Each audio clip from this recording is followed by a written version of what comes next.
Olá, você que se conectou aqui no podcast Vida Moderna. Não sei se você vai estar me vendo ou me ouvindo nesse podcast aqui. Quem está comigo aqui hoje é o Juliano Careta, que ele é supervisor de treinamento da Monroe. Tudo bem, Juliano? Como é que você está? Tudo ótimo, Guido. Ótimo. E você? Tudo bom. A gente vai bater um papo aqui sobre amortecedores que todo mundo tem que ter, todo mundo que tem carro, é óbvio, ou caminhonete, ou caminhão, ou ônibus, não importa, né, Juliano? E vamos ver a importância do amortecedor na vida das pessoas, que eu sei que ele é bastante importante, inclusive financeiramente. É isso que a gente vai discutir aqui. Juliano, a Monroe, ela é uma empresa americana, né? Então, Guido, a Monroe é uma empresa americana, né? Ela faz parte do Grupo Tênico. Então, o Grupo Tênico é uma empresa que está espalhada pelos 5 continentes, em 28 países, com mais de 200 unidades. E também, Guido, foi a Monroe quem inventou o amortecedor em 1929. Olha só que dado interessante. Então, esse amortecedor que a gente tem hoje no nosso carro, praticamente daqui a pouco ele vai completar 100 anos, um século da sua existência. É claro que ele foi evoluindo aí com o tempo, né? Mas não é uma inovação, não é uma invenção tão nova assim como as pessoas pensam. Claro. Agora, a importância do amortecedor. Quer dizer, primeiro, amortecedor a gente vê aquele tubão, né? Quem já viu um amortecedor, ele é um tubo. Você trouxe algum para mostrar para gente? Trouxe.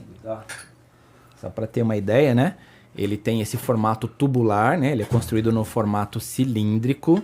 Em média, a gente utiliza 45 componentes para fazer um amortecedor, tá? Inclusive os mais novos, os mais recentes, os mais tecnológicos, como os amortecedores eletrônicos, eles chegam a bater aí perto dos 70 componentes na sua construção. É mesmo? Tá? Então a gente vê que essencialmente, né, ele é um equipamento mecânico, construído através de peças metálicas, e dentro dele também tem óleo.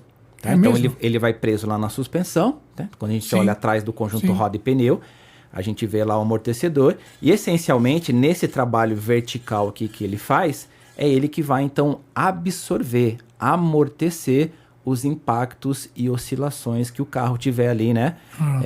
Absorvendo, recebendo da rua, do pavimento, da estrada por onde o motorista estiver andando. Entendi, mas ele tem óleo dentro dele inteirinho aí? Tem dentro dele óleo.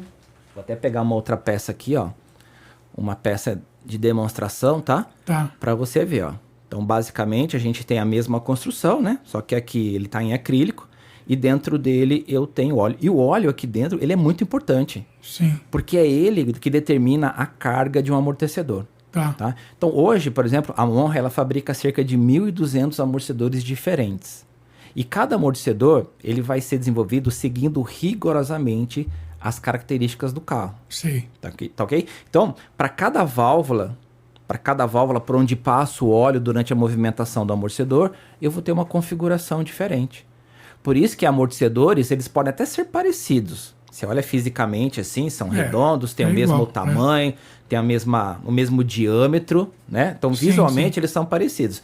Mas todos têm diferença na carga. Entendi. Que é aquilo que direciona, aquilo que especifica o trabalho do amortecedor de acordo com a característica daquele carro. Entendi. Agora, o amortecedor, ele é um componente do carro que ele serve não só para reduzir a sensação de impacto, porque impacto vai haver de qualquer maneira, né? Mas segurança também, né? Quer dizer, qual é que é a importância da segurança de um amortecedor num automóvel, por exemplo? Na curva, ele deve ser fundamental, né? A sua pergunta é fantástica. Por quê? Primeiro, a gente tem que recordar e a gente tem que enfatizar isso, porque trata-se de uma mudança de cultura, e a gente pensar que o amortecedor é um componente de segurança.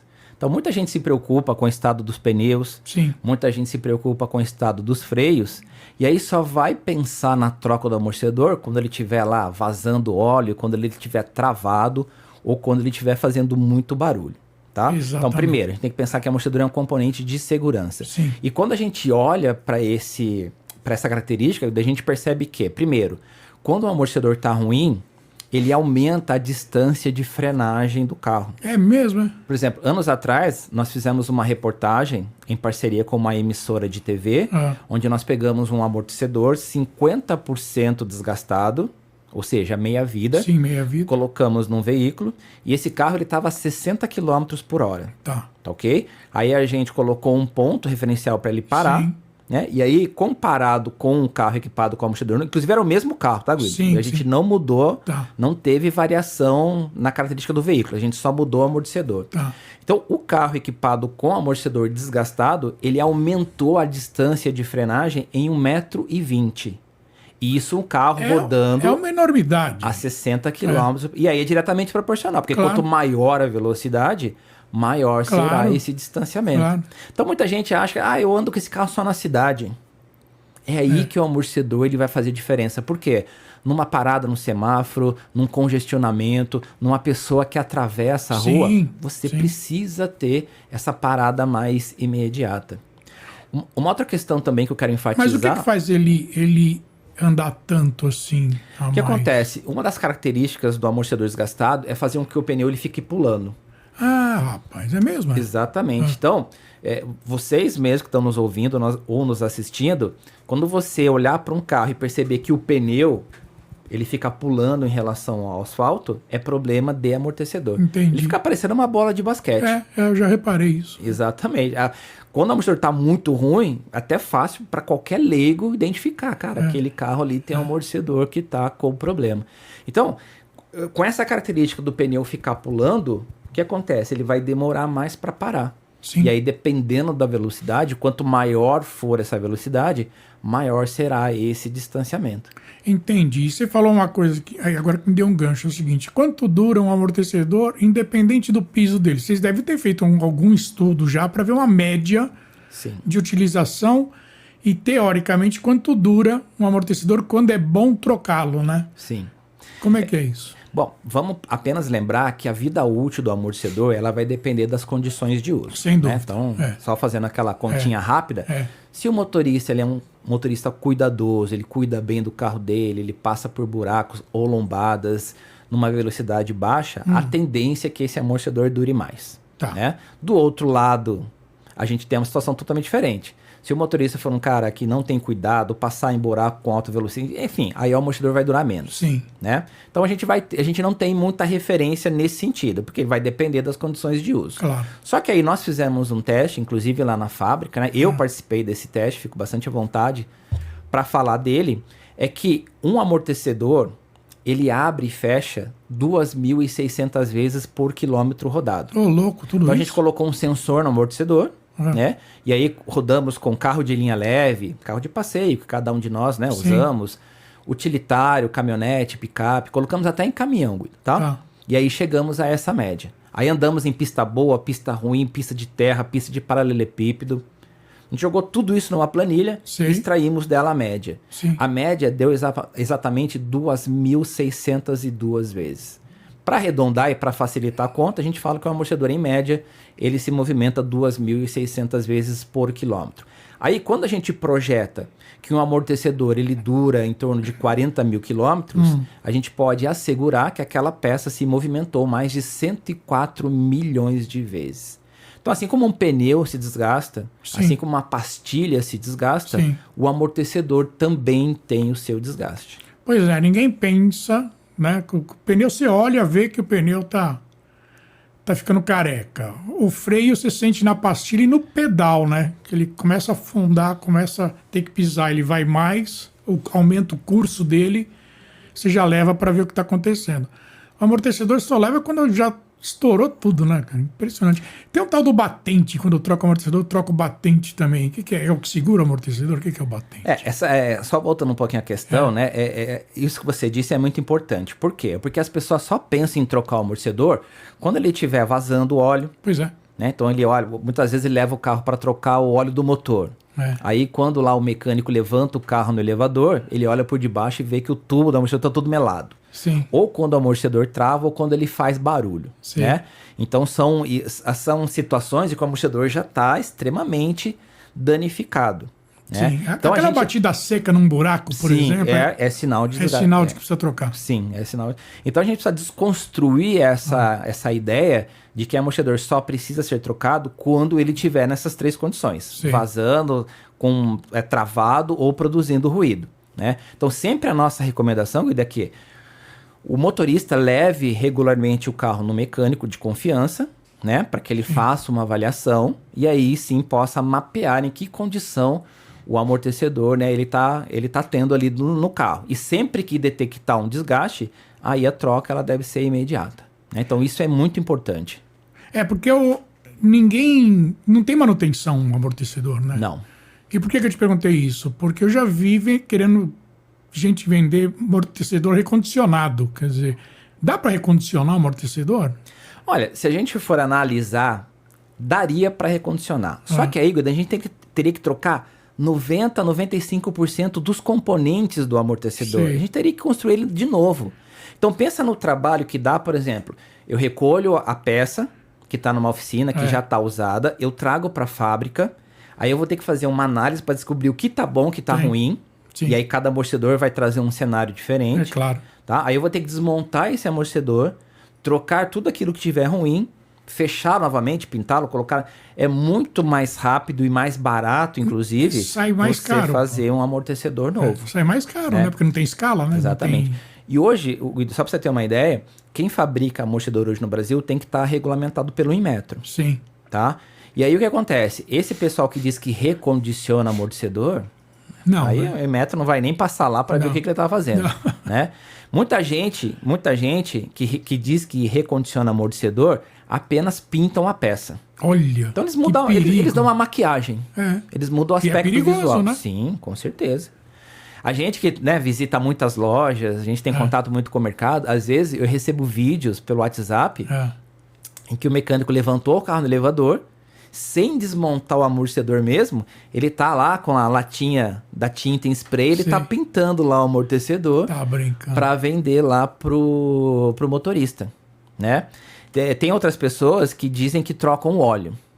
Do amortecedor. Do amortecedor. Só que esse óleo é especial, tá? Ele é um óleo de base mineral.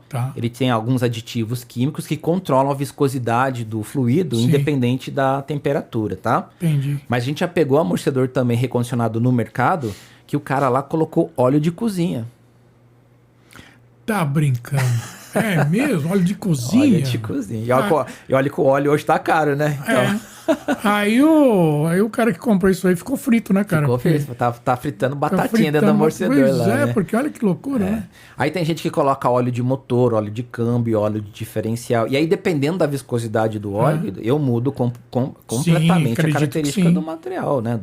Do amortecedor. Teoricamente, quanto mais grosso for o óleo, né? Podemos até utilizar essa palavrinha mais comum. Quanto mais grosso for o óleo, maior também será a pressão do amortecedor. Imagina. Então o cara foi lá, furou aqui o tubo, tirou o óleo que estava velho lá, colocou um óleo mais grosso, e aí ele fala, aqui ó, agora ele tá com mais pressão, aqui ó, o seu tava fraco, entendeu? O seu tava fraco, óleo mais grosso. Eu abri e fechava com muita facilidade, agora ó, ele tá mais pesado, agora ele tá mais forte. E aí muitas vezes, né, o motorista, o dono do carro que não tem muito conhecimento, ele vai achar que aquela pessoa, que aquele profissional, ele tá certo. Agora... Você falou que o amortecedor tem quase 100 anos, né? 1929 a invenção do amortecedor, né? 1929. Quer dizer, ele é do jeitinho que é desde 1929? Não, quando ele foi lançado em 29, ele parecia muito aquela mola de porta que existia antigamente. Sei. Né? Você prendia na parte de cima da porta, ou quando você abria a porta, na hora de retornar, ele controlava o movimento de retorno da porta. Era muito parecido com aquele modelo. Em 1951, foi que a Monro, então, aí ela mudou o design do amortecedor, né? Para esse aí. Para esse daqui, o amortecedor tubular, né? O telescópico, o cilíndrico, que é utilizado até hoje. Mas aí você pode perguntar, poxa, então o amortecedor de hoje, ele é igual ao de 1951? No formato, sim. Mas tecnologicamente, o amortecedor de hoje, ele está muito mais evoluído, né? Ele é capaz de absorver hoje qualquer impacto ou qualquer obstáculo, por menor que seja. Entendi. Aí você me deu um gancho. Como é que é P&D, Pesquisa e Desenvolvimento na Monroe? Quer dizer, o quanto que isso é levado às últimas consequências, assim, por exemplo? Porque deve ter coisas que faz e não dá certo, deve ter coisas que faz e dá certo, né? Quer dizer, porque pesquisa e desenvolvimento é isso, né? Então, tudo isso começa falando para você que nós da Monroe, nós somos fornecedores originais para a montadora. Né? O nosso produto é original, né? Então, por exemplo, quando a montadora vai lançar um carro novo, né? Ela passa pra gente as características desse carro. Olha, vai ser um carro assim, vai ser um carro assado, vai ser um SUV, vai ser um um carro de entrada, Sim. vai ser uma picape, a largura, comprimento, distância entre eixo, que tipo de suspensão, enfim, Sim, claro. várias informações, né? E a gente começa a trabalhar em cima disso. Então a gente consegue criar já uma primeira concepção do que vai ser o amortecedor. Tá. Até aí, vamos dizer que seria uma parte fácil. O grande problema nessa história vai ser o quê? Achar uma combinação de válvula Tá. que seja específica e que possa trazer maior desempenho para aquele veículo. Entendi. Entendeu? Então, por exemplo, eu posso citar para você, teve montador aí atrás que a gente foi desenvolver um amortecedor para um carro, aqueles recém-avião, né, lançados. A gente montou 48 combinações diferentes de Olha. válvula. Então, o que acontece? A gente tem um ônibus, um laboratório móvel, Sei. que a gente vai até o campo de prova da montadora. Sei. Então, a gente tem um amortecedor que é um protótipo. Sim. Ele é um amortecedor que você consegue abrir ele, né? Ele é um desmontável. Então, a gente cria lá, né, uma combinação de válvula, monta no carro. Tá. Aí o pessoal vai andar, né, os nossos engenheiros, E ver o que acontece. junto com os engenheiros da montadora, eles vão andar para ver, para ter uma percepção do carro. Ah, não gostei do carro, o carro tá saindo de traseiro, o carro tá muito duro, o carro tá muito macio, o carro tá rolando, né, que é Sim. a famosa inclinação É, na curva. é. Então aí o nosso pessoal vai lá, abre o amortecedor e aí muda novamente a configuração de válvula. Ah, volta para o carro e aí vamos tentar de novo. Sim, sim. Então, praticamente é uma construção de erros e acertos. A gente vai lá, vai montando, né? Mediante aquela percepção, a gente vai corrigindo através da válvula. Até que vai chegar uma hora que a pessoa fala, ó, Claro. agora ficou bom. Ficou bom. Então a gente registra aquela formatação, né? Aquela configuração E de vai ser válvula. para ela isso. Isso, vai ser para aquele carro. E a gente leva lá para a fábrica para que seja produzido em larga escala, né? Agora, e quando a pessoa blinda o carro? O amortecedor de fábrica aguenta a blindagem ou tem que trocar amortecedor também? Então, aí o que acontece? A gente vai ter, quando você blinda o carro, e dependendo dos níveis de blindagem, você tem pesos diferentes, né? Pesos que vão ali ser maiores do que o peso do carro original, tá? Então, teoricamente, o correto seria ter um amortecedor desenvolvido especialmente para aquele veículo naquela condição, tá? Sim. E hoje, por exemplo, se você pegar, né, como a Monroe e outros fabricantes de amortecedores, eles não fazem nada para essa linha de blindado, tá? Então hoje, o motorista que tem um carro blindado, ele não tem muita saída. Ele vai comprar um amortecedor normal, né, de acordo com a configuração original do carro. E aí o que vai acontecer? Ele vai durar menos, né? Claro. Esse amortecedor que duraria 80 mil, ele vai durar 30, 40. Entendi. Né? Então ele vai ser Quer sobrecarregado. dizer, não existe então, ou deve ser importado, amortecedor para carro blindado. Não. Isso não existe, né? Não existe. Não existe. Porque aí a gente teria que ver primeiro o peso de cada Claro, carro. claro. Né? Ah, esse carro aqui, ó, ele tá pesando X. E aí levar essa informação para dentro da fábrica para produzir um amortecedor Eu te para ele. perguntei isso por quê? Porque eu já tive carro blindado, né? Sim. E os mecânicos queriam falar que você precisa botar um amortecedor para carro blindado. Aí eu me informei e falei, cara, isso não existe. Amortecedor para carro blindado, né? Especificamente, não existe. Aí o cara queria convencer de qualquer jeito trocar o amortecedor. Eu acho que não precisa muito, não. E agora, já que eu entrei um pouquinho em tecnologia, como é que ficam os carros elétricos? Porque os carros a combustão, eles têm um motor que pesam bastante, é o maior peso do carro, né? Na frente, os amortecedores sofrem mais do que os de trás, teoricamente, né? E o carro elétrico que não tem motor pesadão daquele jeito, como é que é? Essa tecnologia da eletrificação, ele vai trazer vários desafios para nós, tá? Primeiro, é aquilo que você comentou. Essa adequação em relação ao peso do veículo. Né? Então, hoje, se você compara... A gente vai até colocar 3 categorias de carro. Tá. Um veículo que tem um motor comum, a combustão. Sim. A gente vai ter o veículo híbrido. Sim, o híbrido A gente vai ter o veículo elétrico 100%. Então, eu posso ter 3 modelos iguais de veículos. É o mesmo carro A. Só que aí ele vai ter 3 motorizações. E aí vão ter 3 pesos diferentes. Pois é. Então, aí a gente vai ter que desenvolver um amortecedor específico para cada configuração. Então, eu vou ter lá no meu catálogo, por exemplo, né, uma aplicação para um carro X, cuja motorização ela é a combustão. Aí eu vou ter o carro X, o mesmo carro, com uma motorização para carro híbrido. Tá. E também depois aí o terceiro modelo para um carro 100% elétrico. Então, essa questão de variação de peso, ela influi bastante no desenvolvimento do amortecedor. Sim. É um dos itens principais para você achar, né, aquela carga perfeita para o amortecedor absorver os impactos e oscilações. Entendi. Agora, e os carros super esportivos, por exemplo? É uma outra categoria de amortecedor ou é o mesmo amortecedor? Então, Você pega uma Ferrari, uma Porsche, um Audi R, por exemplo. O princípio de funcionamento a gente pode considerar é o mesmo, né? O que tem surgido hoje, inclusive a Monro, ela já é detentora, né, dessa tecnologia, ela já fabrica, ela já vende. Aí nós temos amortecedores eletrônicos. Ah, tá. Tá? Então, por exemplo, você pegar hoje uma McLaren, Sim. modelo LT765 Spider, na suspensão dela tem um amortecedor original Monro, que é um amortecedor eletrônico. Que aí já é uma concepção totalmente diferente. Outra conversa, né? Outra conversa. No carro você tem que ter sensores. Sim. E aí você pode ter sensor de deslocamento, sensor de aceleração, você pode ter sensor de direção, né? Que ele vai ficar medindo qual é a angulação de esterçamento. E esses sensores, eles vão mapear em que condição aquele carro está andando. Se ele está em alta velocidade ou em baixa, se ele está andando numa pista boa ou numa pista ruim. E esses sensores, eles vão mandar essa informação para um software específico para trabalhar com o amortecedor que existe lá na ECU. Quem que é a ECU? É a unidade de controle eletrônico. Isso. Seria o computador de bordo. Sim. Tá? Então, quando essas informações chegarem nesse software, o software vai gerenciar, vai transformar isso em algoritmo numérico. Sim. Tá? E vai mandar esse algoritmo para o amortecedor. Tá. Então, quando o amortecedor receber esse comando do software que está na ECU, ele vai mudar a carga dele. Então, eu vou ter uma carga específica para cada condição, para cada momento de rodagem. Hora mais rápido, hora mais devagar, hora uma pista boa, outra numa pista ruim. Então, hoje eu vou ter o quê? É o que a gente fala, é o sexto sentido do motorista dirigindo. Sim. Tá? E para você ver o que é a tecnologia, né? Se você consultar as literaturas técnicas, eles dizem que uma suspensão eletrônica ela já é eficaz com uma leitura dos sensores em torno de 20 vezes por segundo. Tá. 20 vezes por segundo. Sim.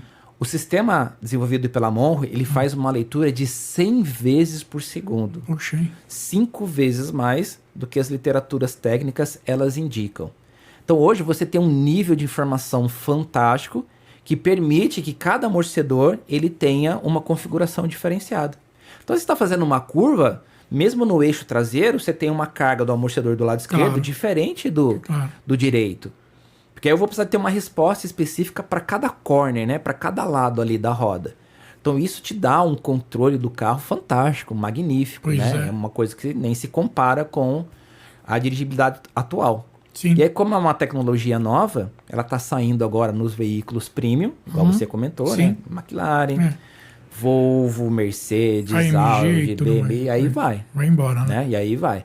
E aí a tendência, né, com a utilização dessa tecnologia, inclusive né, ela se tornando mais viável economicamente, barateada, né? Porque quanto mais você usa... Quanto custa um amortecedor eletrônico?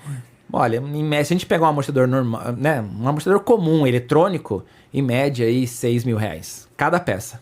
1.000 euros. 1.000 euros, em torno de 1.000 euros. Não fabrica aqui no Brasil ainda? Ainda não. A gente tem a fabricação das nossas unidades de fora, né? Estados Unidos, na Europa, na Ásia também a gente tem várias fábricas, né? Mas a gente tem apresentado agora esse projeto para as montadoras brasileiras, né? Para a gente ver em que momento a gente vai começar a aplicar. É escala, né? Tudo é escala, né? Não tem jeito. Tudo é escala. Né? E uma outra coisa também, a gente estava falando de tecnologia, é amortecedor eletrônico, né? Pois é. Ele pode ser aplicável num carro elétrico, totalmente, tá? Inclusive, nós já temos uma tecnologia, Guido, que pela movimentação do amortecedor, ó, esse atrito gerado aqui, ó, ele vai gerar energia para abastecer a bateria. Como se fosse o freio regenerativo, né? Que existe hoje, tá? Então, hoje a gente já tem uma tecnologia suficiente para criar essa energia e levar ela para a bateria do carro. Então, tem muita coisa bacana que vai vindo aí, né? Que vai vir aí. Outra questão também que é importante salientar no carro elétrico, né, é o consumo de energia. Tá. Então, você pode desenvolver uma baita tecnologia. Só que se ela consumir muita energia do carro, você vai tirar a autonomia do veículo. Exatamente. Entendeu? Então, é uma coisa que não é tão viável assim. Então, os nossos sistemas hoje, eles consomem, na média, 0,6 ampere de energia, que é muito pouco. É muito pouquinho, né? É muito pouco. Então, ele passa a ser muito mais viável nesse sentido. Entendi. E uma terceira situação, Guido, é que os carros... Essa, para mim, é o desafio maior. Por quê? O carro elétrico agora, ele vai ficar essencialmente silencioso. Sim, vai aumentar a percepção de ruído, né? Barulho. É. Então tem muita pecinha que faz barulho hoje, mas fica escondida atrás do barulho do motor. Exatamente, é. Entendeu? Para você isso vai ser bom. O cara vai começar a escutar barulho da batida do amortecedor, vai trocar antes. Tem que trocar, né? Tem que trocar. Então você vai ter que, claro, né? Você vai ter que ter um ajuste muito equilibrado do amortecedor na suspensão. Né? Hoje lá na fábrica fica em Mojimirim aqui no Brasil. Tá pertinho. Tá pertinho. São Paulo. A gente tem uma câmera anecoica. O que é isso, uma câmera anecoica? É uma câmera que é totalmente... como é que eu posso falar? Pressurizada, fechada? Ela é fechada no sentido de que evita qualquer tipo de ruído. Entendi. Que o ruído, ela entre na câmera. Tá? Então, seria uma câmera tipo acústica. Né? Então, a gente coloca esse amortecedor lá dentro, começa a funcionar ele começa a abrir e fechar, e a gente coloca microfones de alta sensibilidade para medir, né, o nível, os decibéis que aquele amortecedor produz né, durante o seu funcionamento. Então, com o carro elétrico agora também, a tendência é que esse nível ele seja ainda menor. Né, para evitar que um ruído, um barulho, ele possa aparecer lá no carro elétrico. Para a gente finalizar, você me deu um gancho aí que é o seguinte: amortecedor e suspensão trabalham em conjunto, né? Totalmente em conjunto. Um pode prejudicar o outro? Não pode? Você sabe que nos meus treinamentos eu utilizo a figura da orquestra sinfônica. Né? Então, o que é a orquestra sinfônica? Ela tem a regência de um maestro. Sim. Né? Cada instrumento fica numa determinada posição. Sim. E para que esses instrumentos produzam um som eficaz, eles precisam estar afinados. Sim. A mesma coisa é a suspensão. Então, para ela funcionar direito, eu tenho cada componente fazendo o seu papel. Como se fosse cada instrumento. Tá? E aí, assim como lá na orquestra, os instrumentos de sopro ficam ali na frente, o de percussão ficam lá atrás. Sim. Na suspensão, cada peça tem que estar na sua posição ideal e também funcionando corretamente. Sim. Porque quando uma peça se desgastar, sobrecarrega a outra. Você tinha falado agora há pouco sobre o batente do amortecedor, né? Então, sempre a gente recomenda que na troca do amortecedor se troque também os kits. O que é o kit? É um batente de poliuretano, né? Como se fosse uma espuminha que vai aqui na haste do amortecedor e que evita o fechamento total. Entendi. Ele vai evitar essa pancada aqui, Guido. Ó. Então, o amortecedor tá trabalhando lá, de repente caiu num buraco, ó, pá. Entendi. Entendeu? Evita isso daí. Entendi. Aí você tem o guarda-pó, ou a coifa, que é uma capa de borracha que protege a haste do amortecedor contra a sujeira. De poeira, e você tem o coxim de fixação superior, que prende o conjunto do amortecedor lá na carroceria do veículo. Então, já que você está trocando o amortecedor, o ideal é você trocar. Porque aí você tem um conjunto totalmente novo e que vai dar um desempenho muito melhor aí para o amortecedor. Sem dúvida. Porque se você não trocar por exemplo, eu tô com o amortecedor bom, mas eu tô com um kit usado. Daqui a pouco, esse kit ele vai se desgastar, o coxinho vai se desgastar e ele vai diminuir a vida útil do amortecedor. Sem dúvida. Aquele amortecedor que é para durar 40, 60, ele vai durar bem menos agora. E aí pode afetar a suspensão. E vai afetar. Seguramente vai afetar. Porque justamente trabalha tudo em conjunto. Tá bom. Quero agradecer bastante esse tempo que você separou para mim aqui. Sei que a tua agenda ela é bastante concorrida. Muito obrigado, viu? Eu que agradeço pela oportunidade de falar para vocês. Agradeço também em nome da Monra, é um prazer enorme estar aqui com vocês. E nos colocamos inteiramente à disposição. Tá ok, muito obrigado. Eu que agradeço. E aqui é Guido Orlando Júnior, diretor de conteúdo e editor do portal Vida Moderna, que você acessa em www.vidamoderna.com.br. Porém, os podcasts você também acessa nos 7 principais agregadores de podcast. E tem mais uma novidade. O Spotify lançou no Brasil faz coisa de umas 4 semanas. Vídeo no Spotify. E nós já estamos com vídeo no Spotify também. É só ir para o Spotify ou qualquer agregador e digitar Podcast Vida Moderna que você vai achar as 2 contas do Vida Moderna no Spotify com vídeo e sem vídeo, só áudio. E eu te espero num outro podcast aqui. Tchau!